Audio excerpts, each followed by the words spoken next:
welcome back to the Supercoach Hub AFL Classic podcast. You're on with the host, Scoby_SC Hub, which is clearly myself. We have Joshy. How are you, mate? Yeah, not bad. A bit annoyed at the recent news of Reid being rested and McAuliffe being dropped. I went early on him, but other than that, pretty good. Wonderful to hear, mate. And the superstar himself, Vernstrom. How are you, my friend? Look, a lot better than my Supercoach side, so positives there. Oh, well, beautiful segue, mate. Lead us into it. Where are you ranked? What did you score? Oh my goodness, you really don't want to hear it. I scored 1,800 this week. I went back 9,000 places to 49,000. It's rough. I didn't even know you could go backwards at that rank, but apparently you can. Wow. Absolutely. Look, in my Wowee. defense, I did have the Crouch, Libba, Stewart got concussed, Rowan Marshall scored worse than a fucking rookie. So, I was basically 4 premiums down. Yeah, that's understandable, mate. Wowee. Joshy, what about yourself? How'd you go, buddy? Just a flat 2,000, and then up to 3,300 in the ranks. So slowly building, but bringing in a couple of big guns this week. So hopefully that helps. Very nice, very nice. Myself, I scored 2021. It was looking really good at one stage. And then, yeah, as we just spoke about, Stewart decided to headbutt the back of some bloke's head, get himself concussed. That was fantastic. And I'm fairly sure Connor Rosey just decided not to turn up to the G and, yeah, do nothing. So that was a wonderful output by him. And I moved into 717th. So a very good start, but as you just said, Joshy, really looking to build this week and bring in some superstars. We'll get to that shortly. We're going to go straight into our market summary, mate. So you can kick us off because this is your speciality.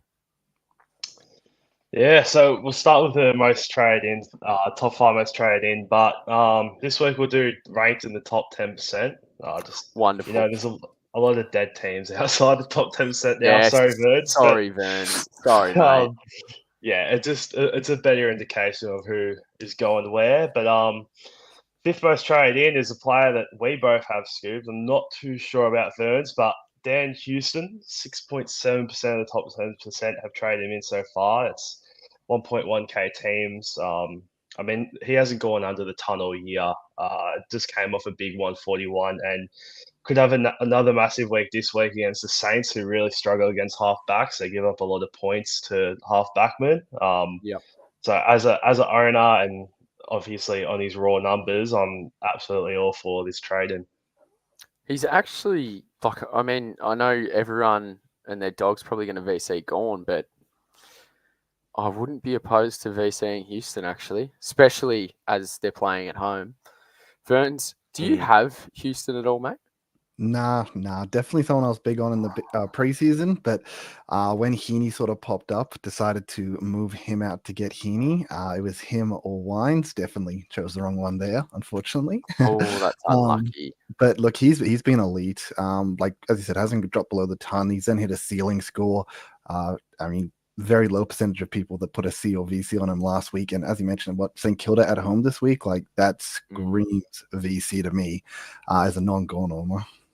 Yeah, and like realistically, you'd expect them to bounce back because they were absolutely pathetic. I guess for 3 quarters, so to speak, at the G on the weekend.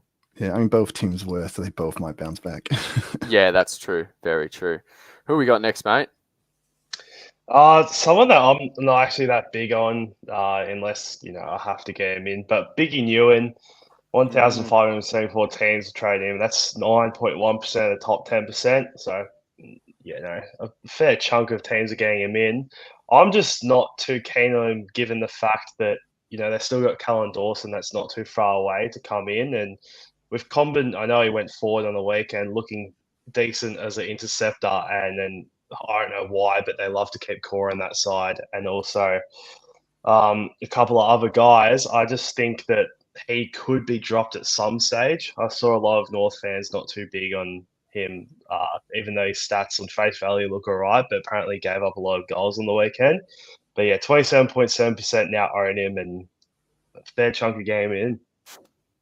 Yeah, well, I've already got Biggie. I went early on him last week, and I guess the only upside is he could not have played any worse.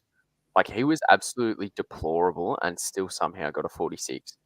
Now, I know Comben, obviously, as you just said, mate, moved to the forward line because they needed something up there. They needed like a target. They needed just a beacon, somewhere to kick to other than Larky, so to speak.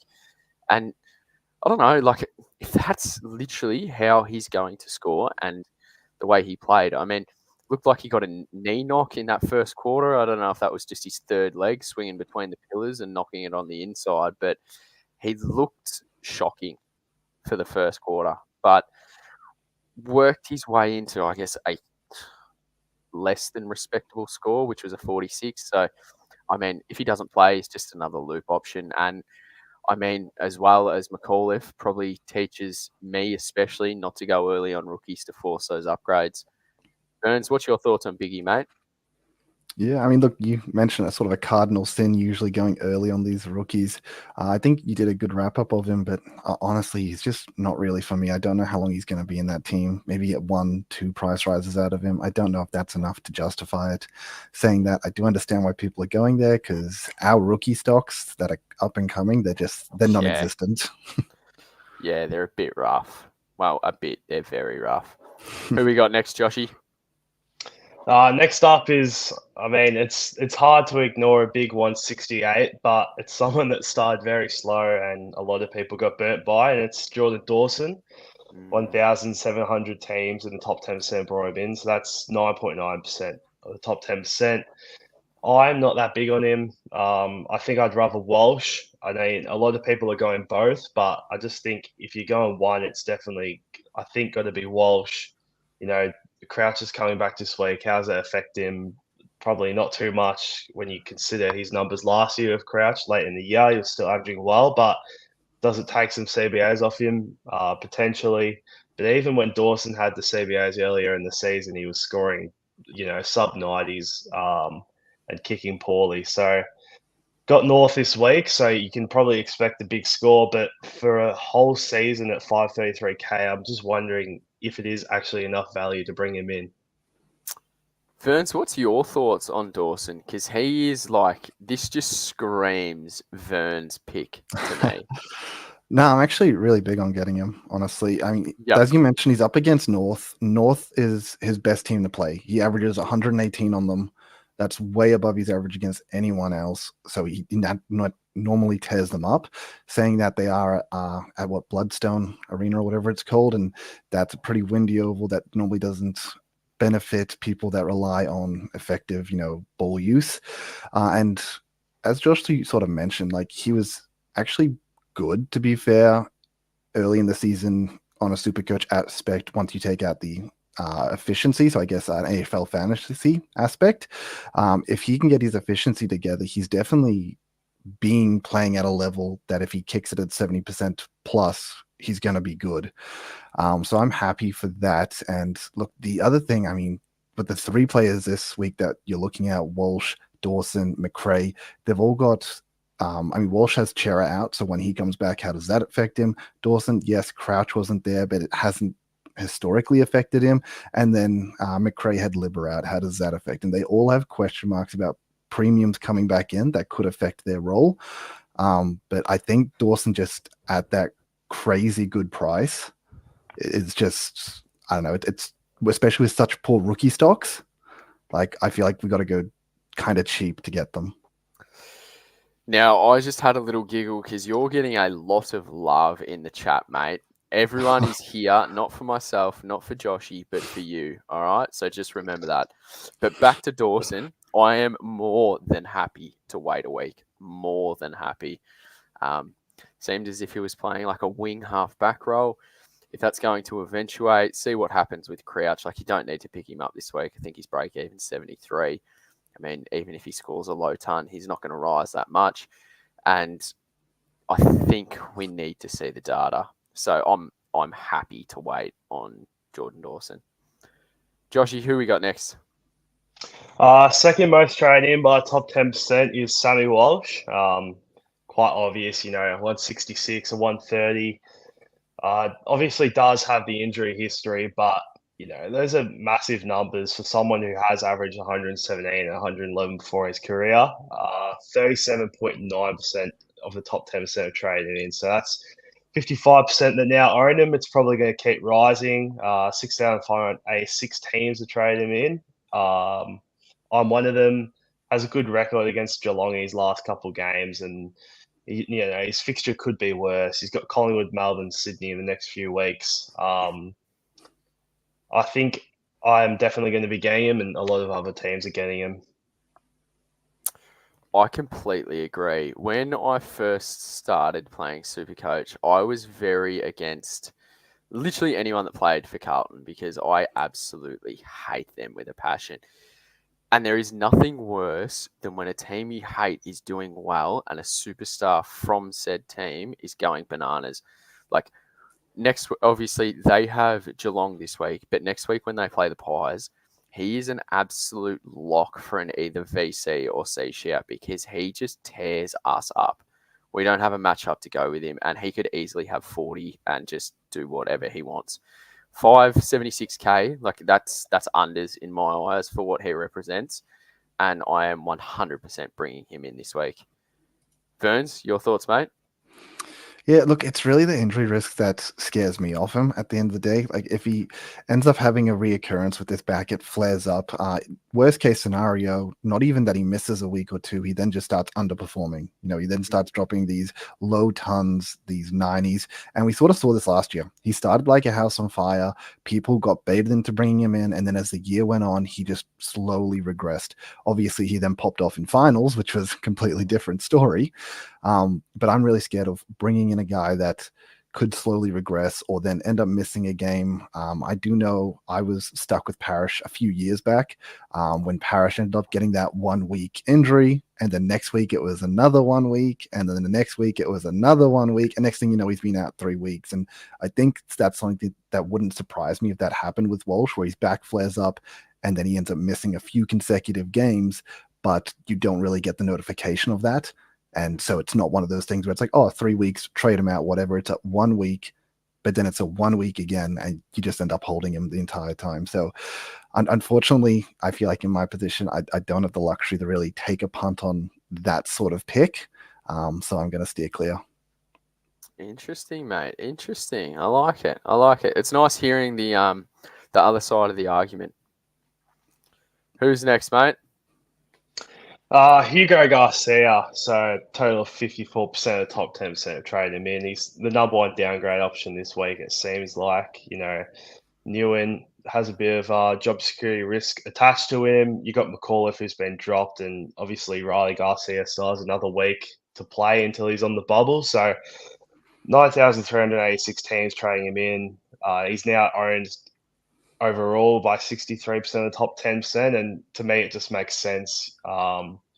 Really good tackle numbers the last couple of weeks. He had 7 tackles in his sub debut game where he only played 30-something% of the game, and then another 9 tackles against the Dogs on the weekend where he got a full game, and obviously the 69 points. So yeah, I'm really keen on Garcia. His CBA numbers are pretty good as well. I think he was the 3rd most used Saints mid on the weekend, ahead of Seb Ross and other guys. So yeah, I'm completely in on the trade-in, and yeah, a total of 40,348 teams are going in comp wide as well.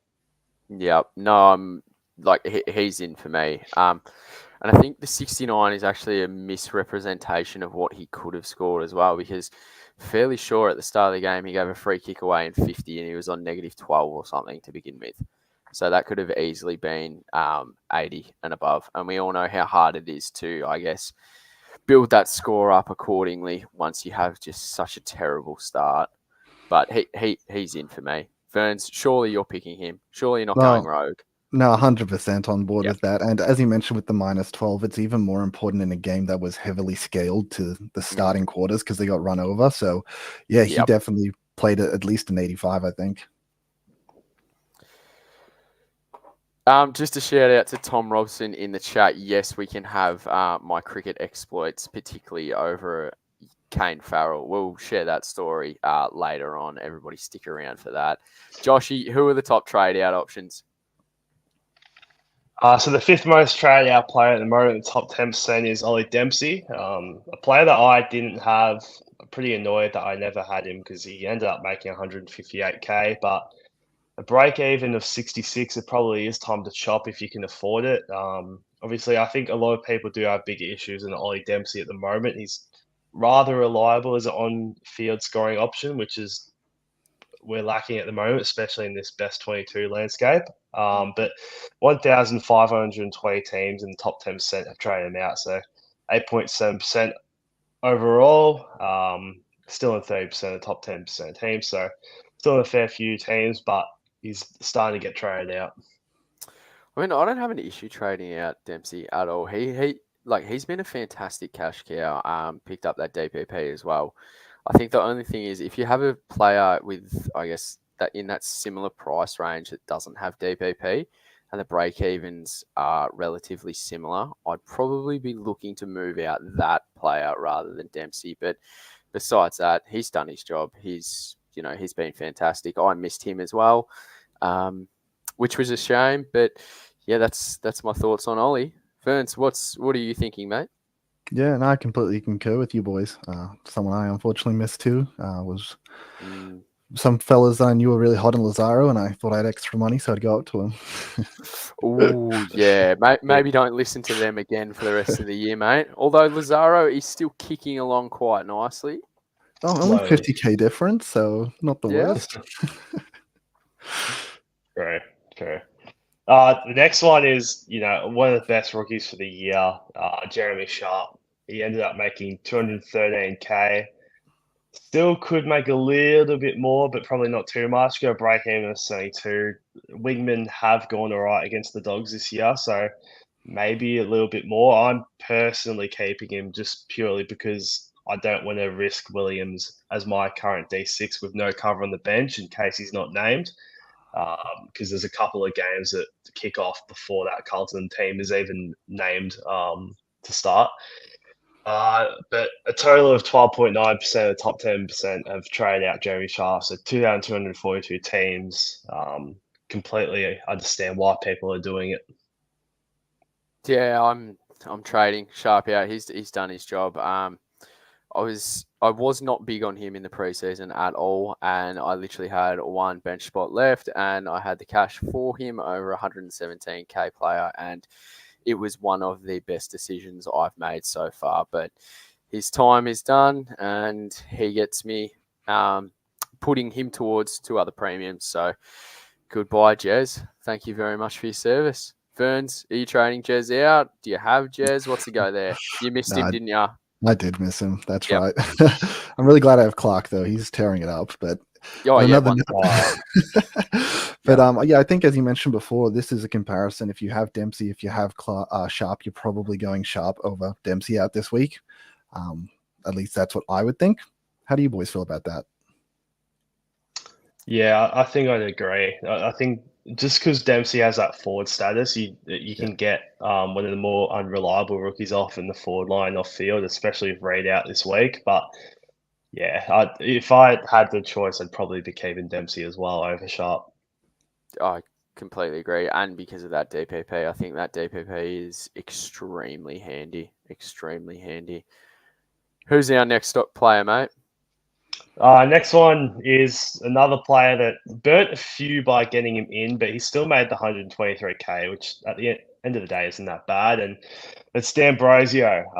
Firstly, fuck Sam Mitchell for subbing him off because he ended up on 60 and he was subbed off like midway through the third quarter, maybe just past the midway of the third quarter. So he honestly could have gone on for another 80 and kept his cash gen going, but not the case.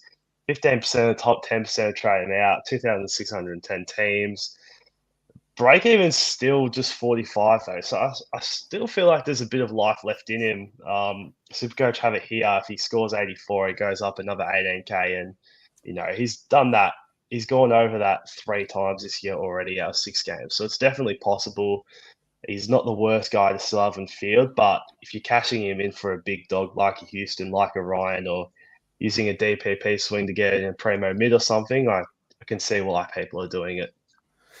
Yeah, I just think he is just a perfect candidate to be subbed or to be the sub now. Like that you just it's risky, so to speak. As you just said, mate, he could have easily scored an 80, but Sammy Mitchell decided that he'd seen enough. Don't think Sammy Mitchell likes him too much either. I mean, he got stuck on the bench against Collingwood when they were basically about to win the game, and then got subbed out. So I traded him out a while ago, and I have no regrets in doing so.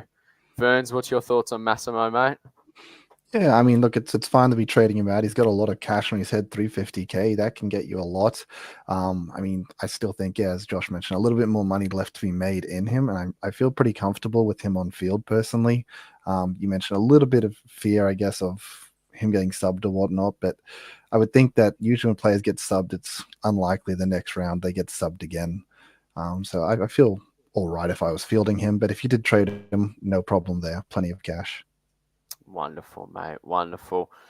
Who's next on the agenda, Joshy? Well, the next one, the second most traded player out, we can say a fuck you to another coach, and that's Bevo again for starting Sanders as sub. I was very keen to actually hold him despite the high-ish break even after his lowest score the week before by getting subbed out, purely because I wanted him with that forward status. I thought he could have been a guy that was comfortable fielding up forward, but not the case after being started sub, and that was even with Libba out. So massive alarm bells. You can see why 30.1% of the top 10% teams that have Sanders have traded him out. Total of 5,231. Break even's now up to 107. He's already dropped 15.7K, and a score of 64 drops him another 20K. So completely understand the trade out, but yeah, it's tough, Bevo. Yeah, I mean, it's interesting that our super coach options, and like when you look through the pros and cons, you've got to weigh up their dickhead coach, because there was no Libba. So I just assumed, yep, perfect Sanders will be in the guts. He'll do his thing, pump out a nice score, get that cash jet going again, and look what happened. I think, like, what's the point in holding him? I think you just cut the string, get rid of him. You can't trust his role. You can't trust the coach. He had the perfect opportunity to literally go in there and prove himself, so to speak, show what he's made of, and yet he doesn't even get that kind of opportunity. So, unless you don't have other glaring issues, surely you're getting rid of Sanders. Ferns, your thoughts, mate? Yeah, I mean, I'm surprised how many people actually held him last week. I mean, the second he was named the sub, like, I feel like nearly everyone should have been booting him. Yep. I was completely with you guys. I was expecting a big one, and as soon as you see that, you just boot him. And yeah, crazy to see that so many people held him, and you got to get rid of him. I mean, it's only 15K. It's not the end of the world, but it doesn't feel good. No, and like you're right in saying that it's only 15K, but it also makes me think, like, if you had have left him last week, you are forced. Well, you're going to have the same issue this week. Do you trade him or not? If you just had a bit the bullet last week, you could have just built a bank or forced an upgrade last week. So regardless of whether you upgraded last week, you could have a massive bank going into this week and just double up. So I know that's hindsight. It's so easy to say, but it's just like you got the dickhead coach factor. Like I don't think we understand how huge a part that plays in it. Like Libba out, contested beast. You think this kid has shown so much so far? He'd be straight in there, no worries. It's a like for like, but clearly not. And the worst part is they won. So why change a winning formula now? But yeah, that's just my opinion on Sanders. As you all can probably tell, if you're in the chat or listening on the audio, I'm not a fan of that absolute wanker. Joshy, who's the number one traded out player this week in the top 10%? Oh, it's the third player in a row that was sub-affected on the weekend. It's Zach Williams. This one a little bit different. Didn't have a dickhead coach. It was more a precaution for an injury and a player that, has had a lot of bad luck with injury. So I can see why they subbed him off. He's even listed as a test this week, so no guarantee to play this week. And that's another reason why I'm trading him out over a Sharp, just purely as a precaution. But 62 break even. So if he does play, he's still maybe got a little bit more to make. He was starting to score well, but in the end, made 111K for the people that are trading him out, which is not the worst result in the world. And 41.7% of the top 10% are trading him out. So that's 7,251 teams. A lot of teams are getting him out. And yeah, I'm completely agreeing with them. Yeah, so do I. I mean, it was two glaringly obvious, I guess, statements there from the start of the year. He's injury prone, even though he hasn't, so to speak, an injury hasn't occurred yet. But they're going to wrap him in cotton wool, and he plays for Carlton. So ideally, if you started with him, I mean, that's fantastic. But if you didn't start with him, he really hasn't hurt you that badly. But I am definitely trading him this week. Ferns, what's your thoughts, mate? Yeah, no, I completely agree, fellas. Plenty of money. He's done his job. Get him on out. Perfect. I think that wraps us up for our market Yep. summary, doesn't it, mate? Wonderful. We'll move on to some comments now. The Sir 420, it is so good to see you here, mate. If this is going to pop up, hey lads, I'm in all sorts tonight, so not going to be able to be around much. But I wanted to ask this: do Sanders and Williams out for Walsh and Hugo Garcia sound good? That is an absolute lock for me. Absolute lock. Ferns, what's your thoughts, mate? Yeah, sounds good. I mean, look, at the end of the day, I'm not going to diss anyone going for Walsh. If you want to go for Walsh, there's plenty of good reasons to do it. So go for it. Perfect. Joshy, I think you'd be in agreement on this. Yeah, absolutely. It's a classic one down, one up type trade. And, Garcia is the best downgrade option at the moment and no problems with Walsh at all. Wonderful. Big baller brand. Thoughts on bringing in Bailey Dale? No. Nah. Because as soon as Libba comes back into that midfield, Ed Richards is going to lose his CBAs. And where do you think they're going to play him? I mean, it is Bevo, so he could play him in the ruck, but I would assume that he's just going straight back to halfback flank, and that's going to impact Bailey Dale. So that's a no from me. Joshy, your thoughts? Yeah, well, it's another player that plays for Bevo, and he's already been used as a sub this year. Obviously, after that game on the weekend, probably won't be sub for a little bit, probably bought himself some time. I did see his scores, though. He started off with 87, 103, 93, a non-sub affected 47, and then his sub affected 12 before that big 170. So even without the sub best and you take out that big 175 score, he's not going to be anywhere near the top 8 to 12, even 15 defenders this year, I think, just purely because of how many guys are playing so well back there at the moment. So I wouldn't be getting him in. I don't think it's the time of the year to be bringing in value guys that you're going to end up trading out as stepping stones. Completely agree, mate. Completely agree. Tony, you're a superstar, mate. Unfortunately, shift works means I usually crash before you start. Well, you know where to find us on all your decent audio streaming services, mate. But we appreciate you being here. Dan Mashman. Biggy was better in the third quarter when Common went forward. Yes, he was. And honestly, if that's the worst that he's going to play and he's going to spit out a 46, I mean, that's I'm happy with that. Honestly, he's not going to rise massively, but if that is his floor, so to speak, after playing so badly, then I'll take that. Absolutely take that.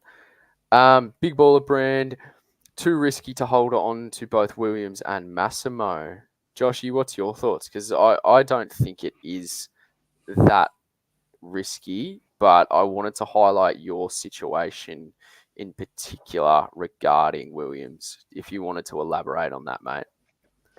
Yeah, well, if it's not too risky if he has bench cover, but someone like me, I've got Stewart who's concussed and Caulfield on the bench at the moment. So given that I'm bringing in Zach Merritt this week and his game starts before Carlton's side is even named, I'm going to be stranded with just 5 defenders and a potential donut if Williams isn't named. So just purely the fact of I just want to be cautious and make sure I've got 6 defenders. I'm trading out Williams this week and sending Roberts back and keeping Sharp just purely because I think it's too risky to have no get out plan if Williams isn't named. But if he has cover, you can definitely keep both. 62 break even for Williams and 40 something for Massimo. They've still got a tiny bit to make. They're not going to drop cash, so there's no risk in terms of dropping cash at all.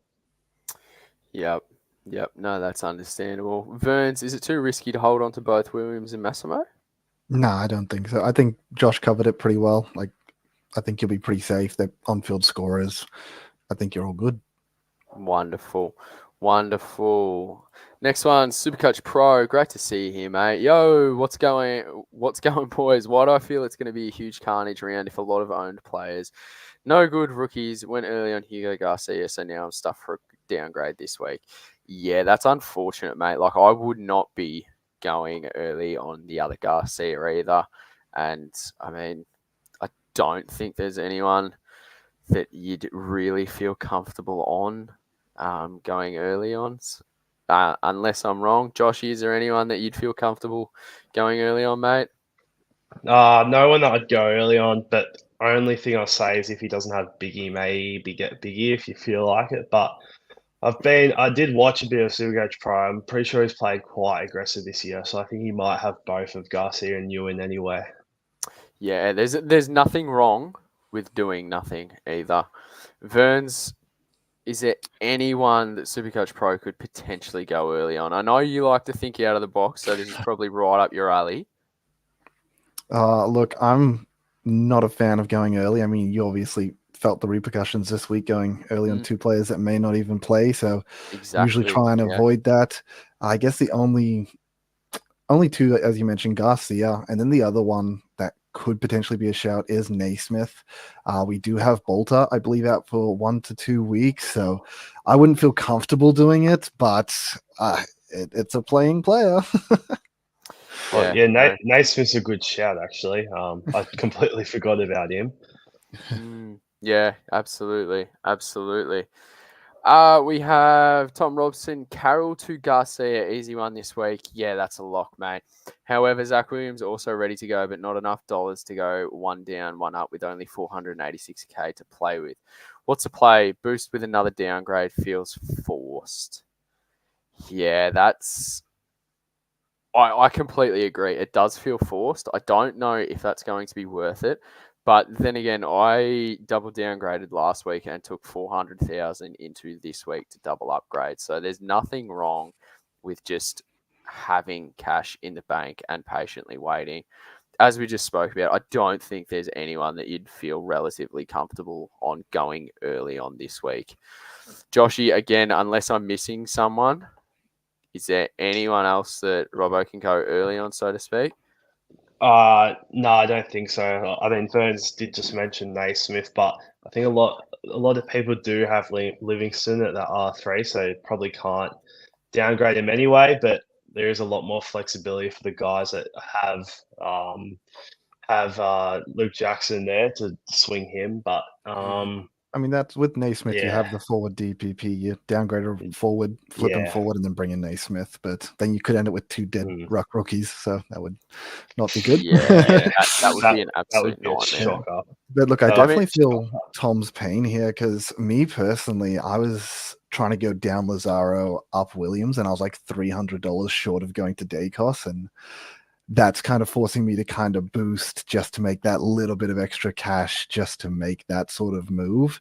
So I sort of get how he feels there. It feels, and I wanted to get McAuliffe, but now that he's gone, it feels like a mess. I feel like I got to go over my trades all over again and figure out what to do. Yeah. I mean, as I said before, there is nothing wrong with going into the upcoming week with cash in the bank to get who you want. Especially when there's such a large variance between the super like Uber premiums and those players that are just in a nice set of form. Basilenka. Is it worth boosting Pink to Garcia from Dogs to avoid a Stewart donut? Already have Saints, Garcia and Biggie. Jesus. I'm actually in this position. Well, Verns, you can answer it. Oh man, I was really hoping to get advice from you boys. Yeah, I've got Stewart, I've got Pink and Caulfield, so I have no bench cover at all. I'm stuck with 5 premiums.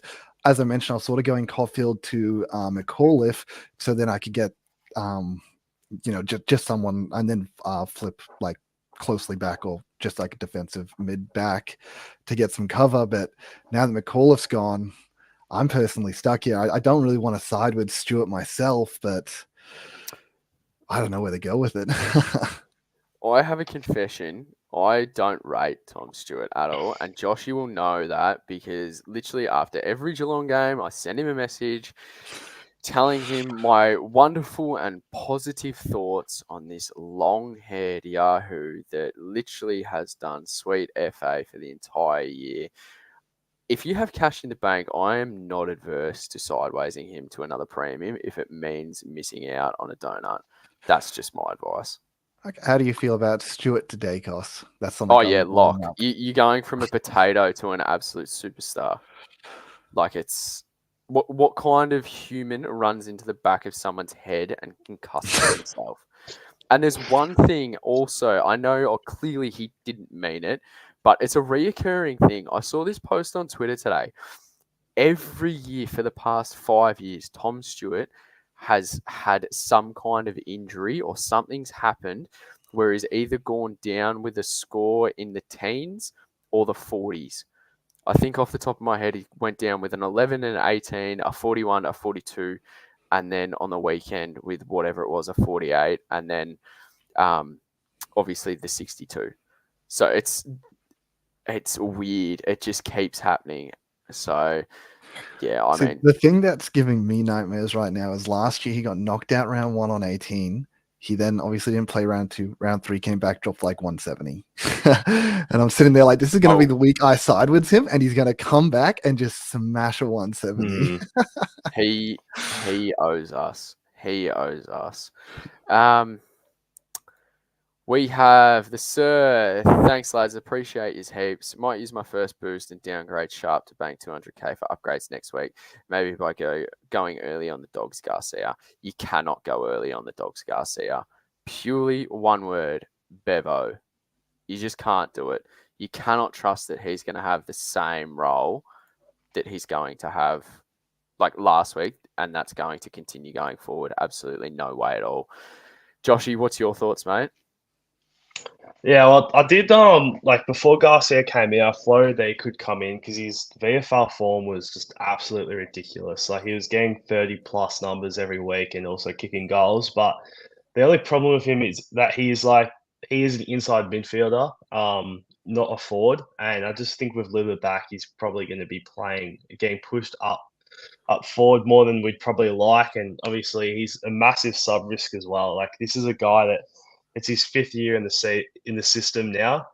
He's 23-year-old, 5 years at the Dogs already. He's been in and out. Like he's not new to the game. I think he played 19 games before this season, and that was scattered over the 4 seasons prior. So clearly not a lock in Bevo's eyes at the moment, but obviously you can get into that team maybe at the moment. Like there's some dodgy players playing in there over the likes of Daniel and McRae earlier and Dale earlier. You know, he's got Vandermeer, Gallagher, Baker, a whole lot of other guys, but I wouldn't be going early on him at all. It's just too risky. I mean, yeah, I completely agree. Verns, your thoughts, mate? Yeah, no, I completely agree with you guys. And honestly, it's one of those things where I don't know about you guys, but I feel like there's already so many dead rookies in our team. I mean, if you've got Clark, you got Sexton. As I mentioned, I've got like Pink and Caulfield. Like I have so many dead rookies. I can't afford to bring in a guy who could be a dead rookie next week, you know? Yep. And I mean, not to poo-poo on a bloke's name, but if your name is Latham, like how are you getting a game at AFL level? That's interesting. We're going to move on now. We've still got a few questions, and we'll have a little bit of time later for a story that I want to tell. We're going to move on to our trade plans. Verns, what are you doing this week, mate? Oh man, it's a mess. I was previously looking at McAuliffe from Caulfield, so I didn't have to get a donut off Stewart, which would then also allow me to go down from. Sorry, I did have them up 5 seconds ago, but then I was looking through the teams. So then I was going to go down from Lazaro and up Williams to get Dawson and Garcia. But I'm not too sure now. I'm maybe going to play with the idea of Stewart sidewards to Dacos, because I just don't know if there's any rookies I want to bring in to cover it all. The only thing that scares me there is if someone gets injured again next week, I still have no defense in the defense cover. So if they go down again next week, I'm just stuck with another donut. So that's the scary thing there. But yeah, as I said, I'm pretty big on Dawson, so I'm pretty keen on trying to get him into. Interesting, mate. Interesting. Seems like you got a little bit to ponder. Joshy, what about yourself, buddy? Who are you looking at bringing in? I know you said Zach Merritt, but who else is there? Well, I'm finally getting rid of Rory Laird. It's so disappointing what happened with his pick. Like, his first 4 weeks, he went over 110 in every single game. A couple of 120s, a 111, and a 119. So he was scoring so well, but Adelaide's struggle to start the season just meant that Saligo and Rankin were spending more time in there, and it's just completely destroyed Laird's role. Like, completely destroyed it. He's 80 last week, 74 this week. I was looking to move him last week, but I looked at his fixture. I saw he had North and West Coast within the next 4 or so weeks, and I was like, do I want to miss out on that? Give him another go, but. Gave him that another go, scored the 74, had even less CBAs on the weekend, I think. And he's gone. I am kind of lucky I didn't go him out last week because it's going to be to Took, and Took didn't look that great on the weekend. But he's another that has a stellar fixture coming up. But overall, trading out Laird, D'Ambrosio, Williams to Garcia, Merritt, and Sammy Walsh. Like it. Mine are just very straightforward this week. I'm bringing in Sammy Walsh, Garcia, and Heaney for one of Cadman or Darcy, Jeremy Sharp, and Zach Williams out. And that's just my trades done. I'll have 2 boosts left, and I feel like the team is in a pretty good spot moving forward. Who are we going to see in VC? What's the plans there? Burns, surely you love just going against the crowd. Like, if Jeremy McGovern could be seed and VC'd in the same round, you'd probably do it. Fair call? Oh, look, I might not do that again. That's come back to bite me twice. Look, I'm looking at Dawson, and look, it's not because he popped out a 168. As I mentioned previously, he scores notoriously very well into North Melbourne. So I'm pretty hyped on him. I don't mind the idea of getting Marshall as a VC for a bounce back game after absolutely shitting the bed. Yeah. Oh man, I'm so glad I sided with Grundy the Marshall. That was a real good minus 100-point play. That's what you get around here, people. Absolute top tier elite insight. Yeah, but I'm going to stick with Bont with the C. I mean, he's teared up with Frio previously, so I think he's pretty safe. Joshy, I'm fairly sure you're going Gorn into a loop. Yeah, well, I did a tweet the other day. I looked at Gorn's numbers against Vancouver. So his last 5 games, he's averaging 146 against him. Yep. And then his last 10 games of the MCG, he's averaging 135. And Nank's given up some decent scores to Rucks this year. Like, he gave up 118 to DeConning, 114 to Grundy, 147 to Marshall. And all those numbers are above those guys' season averages so far. The only thing I am worried about is the double team with Soldo and Nank. Does that? I mean, not Soldo and Nank. Naismith and Nank.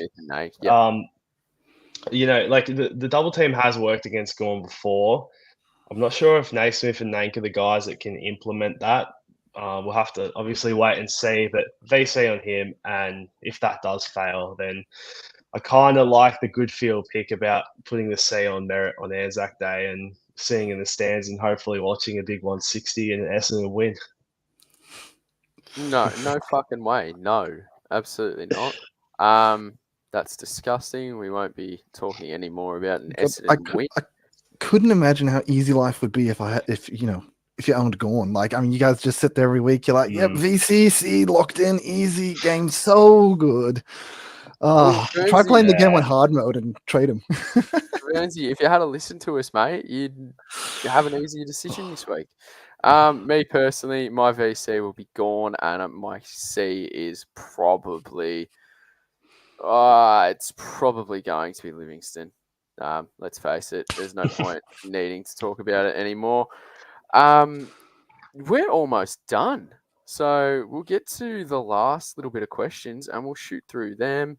We've got Sammy Taylor. Thoughts on my trades this week? Sanders, Massimo, Jackson, out for Walsh, Hugo Garcia, and Heaney. In, is Jackson to Heaney good? Personally, I don't mind this at all. The only issue is Jackson isn't going to score as he once had been with the inclusion of Darcy, but right now he's still a top 6 forward. So if you can work something else out whilst keeping Jackson, then absolutely. But still, I'm not averse to that at all. Ferns, your thoughts, mate? Yeah, I mean, I'm for it. As you mentioned, if you can preferably not side with premiums, that's great. Saying that Heaney, yes, he had a down game, but he still had an elite CBA role, and it does feel like he's just going to be F1. So if you think Jackson's going to flop for the rest of the year and not be a top 6, and Heaney's going to be F1, then go ahead. Wonderful. Joshy, your thoughts, mate? I don't mind it. I almost want to see Jackson another few weeks with Darcy in the side. Like the 90 wasn't that too bad, but they were playing West Coast. But then you also got to think they did get smashed. So the West Coast factor might not have been a big factor. But Heaney has just been so good. I don't really like that price to get him in. I did get him for 19K cheaper, which really wasn't that much of a discount when it's 630K. But Parker's coming back this week, but Heaney's been their most used mid across the whole season and in the last game. So I don't think he's going to be making a way that I thought he was going to initially be making earlier in the season when I was fading him. But yeah, they're good trades, but maybe keep Jackson another couple of weeks. Wonderful. We have Basm 2021. Evening, fellas. Thoughts on bringing in Houston to shore up the defence or risk bringing in Walsh? Walsh is a Supercoach jet. However, that back injury is a concern. Thanks, Ben. Flip a coin. Doesn't matter. Honestly, probably depends on your structure. If you want to shore up the defence, go for Houston. But if you're looking for value, it's definitely Walsh, in my opinion. Joshy, your thoughts? Houston or Walsh? Walsh for the It depends how shallow he is down back, like with a lot of players like Pink, Caulfield, and even if he has Stewart and guys like that down there that aren't playing at the moment. But Walsh, just for the value, he's about to skyrocket in price, but not totally against Houston. I was meant to mention before he's a smoky captain choice for me this week against the Saints. But either way, you can't really go wrong. Wonderful. Verns, Walsh or Houston, mate?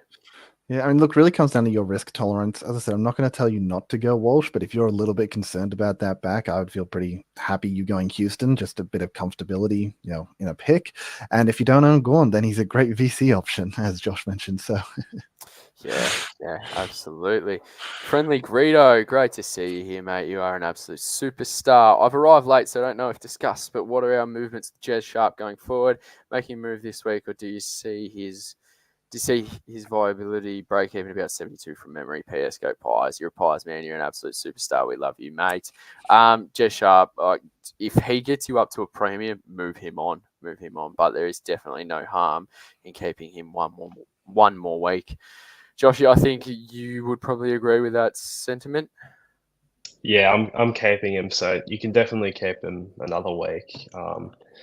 Averaging 75, obviously inflated by that 126, but the 72 is definitely in his capabilities, I think. Ferns, what's your thoughts, mate? Yeah, I'd really think he's just going to sort of stay around this price. So you move him now, you move him later. It's not going to be too much of a difference in the price. The question is, what can you do with the money right now? If that's getting you up, do it. If it's not really doing anything, then and he's an on-field option for you, he's going to be a good cover. So wonderful. Supercoach Pro. I hate the Biggy as a Tigers man. Seeing him do stuff do stuff all, so I didn't go early on him, luckily.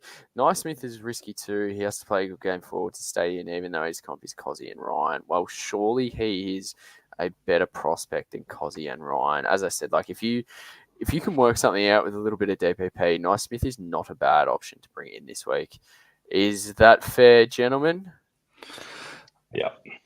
He's not the worst, but you'd hate for him to get the one game and then end up on the, bolter back next week, and then he ends up not playing for another 4 or 5 weeks again. So it doesn't feel great, but considering the rookie stocks we have, we might not have anything better.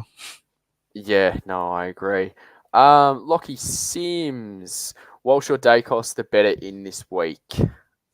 I can't believe I'm saying this, but it's Walsh. Out of them two, I think Dacos.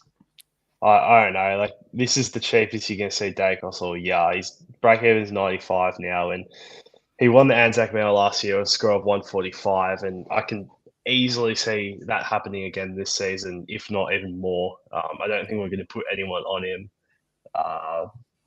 But both of them are great options, really good options. If you can get both, I mean, go for that. Ferns, what's your thoughts, mate? Because you don't have either. I don't. It's definitely a consideration for me. And I did want to ask Joshy about that, if he thought Durham would maybe go to him. Obviously, he went to Bont, but I thought he'd maybe go towards Degoe. He's similar to, I think, Bont than Dacos. But I would also be going Dacos personally. I feel a lot more comfortable with him playing the rest of the season. No injury concerns. Probably going to average as much as Wolf. They're the same price at the end of the day. So I would like Dacos. Wonderful. That's all our comments. Yeah. That's all we're doing for this evening. And we're going to have a little bit of story time because I'm always happy to share this experience. So I used to play cricket with this wonderful human, Robbo. If you follow him on Twitter, I'm fairly sure he won the Draft Stars. I can't remember what pot it was, but I'm fairly sure it was about 45,000 last year. So yeah, I still haven't received any of that in revenue, which is a load of absolute crap. But yeah, he's walking in it. Also top 500 as well. And I think from memory, he's top 700 in fantasy and something ridiculous like top 100 in Dream Team. So he definitely knows his fantasy sports. But anyway, we used to play on the same cricket team. And there's this little town called Newstead in literally bumfuck Idaho. And it's like a terrible place. Jack Ginnivan used to play footy for them, actually. And anyway, there was one day, juniors, of course, so we're starting at 9 a.m. It's as cold as anything. It's almost raining. You can see, like, yowies in the distance because we're genuinely in the middle of nowhere. And my one claim to fame is hitting Kane Farrell for the biggest six you would have ever seen. It literally went that high up and over these mountains, and apparently it came down with snow on it because it was hit into the orbit, and it was that large. It was monstrous. But in saying that, next ball, he did bowl a full toss, which hit the back end of my bat and went straight to the keeper, and I was given out off a no ball, which was an absolute joke. So that's my claim to fame, and that's going to wrap us up for tonight. Thank you so much for everyone watching on the live stream and also listening on the audio. If you haven't, please like and subscribe. You know where to find us. Join the Discord, Linktree, everything. It's all in the bio. Sort that out. Check the guys out at Honeyball. They have wonderful updates from coaches' presses, injuries, everything, rundowns, articles, everything to make your fantasy football experience better. You can find me on X at Scobie_SC Hub. Joshy, where can the listeners find you, mate? On X at JG_SC Hub. Perfect. And Verns, where can the listeners find you, mate? Yeah, so at Verns_SC Hub, or you can find me at YouTube, Verns Supercoach. Just also a shout to the Discord. Obviously doing the consensus team in there. Jump in there and put some votes in. We were looking at some trades this week that would have been McAuliffe and Garcia in, but probably going to have to scratch that McAuliffe one and revote this. But Walsh looks like the most voted premium to get traded in. So if you disagree with that or you do agree, jump in, put your votes in and have an input. Wonderful. And don't forget to check us out on TikTok as well. Bite-sized content there, uploads every single day. Thank you so much for watching and listening. Thanks, gentlemen. Everybody have a wonderful evening, and hopefully your team does well this week. And go the Pies. Have a good one. See you next Tuesday.